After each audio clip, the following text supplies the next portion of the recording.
Welcome back, boys and girls. You guessed it. We are going to rewrite the ending to the story, The Shoemaker and the Elves. So, The Shoemaker and the Elves is a cute little story about a shoemaker and his wife.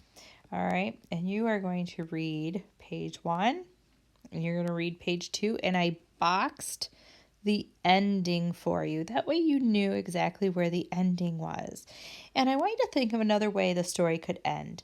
On the next page, number 5, will ask you for an alternate ending. Use your imagination and write a different ending to the story. So let's take a look. We have 5 questions. Number 1, who helps the shoemaker make nice shoes? So that gets your brain thinking. Who's helping the shoemaker?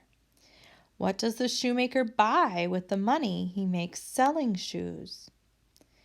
Which word best describes the shoemaker? So that sounds like a characterization word to me. Make sure you have some text evidence in there to back that up, okay? Number 4, what might have happened if the shoemaker got no help?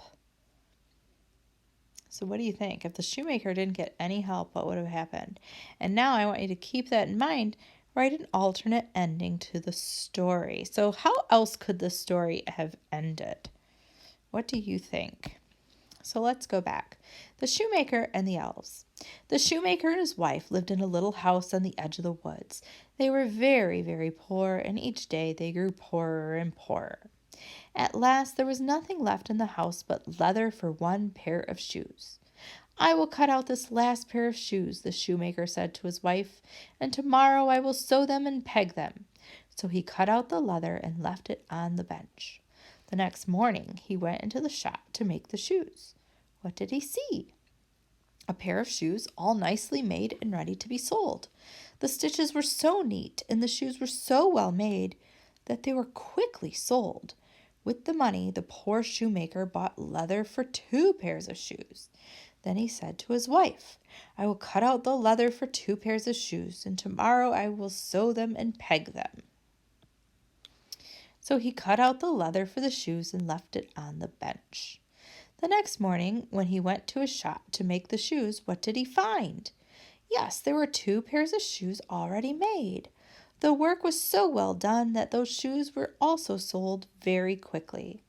With the money, the poor shoemaker bought enough leather for 4 pairs of shoes. Those he also cut out and left upon his bench. The next morning he found 4 pairs of beautiful shoes, all well made. And so it went on and on. Instead of being a very poor shoemaker, he became a very rich shoemaker. His shoes were so well made that even the queen herself wore them.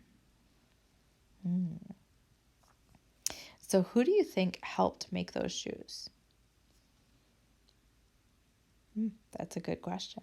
All right, answer the questions, and I want you to write a different ending to the story. How else could that story have ended? Think about it. At the end, he was rich instead of poor, and the queen wore his shoes. So think about that. How could that have changed? Did he ever find out who helped him? I don't know. All right. Have fun, boys and girls, and happy writing.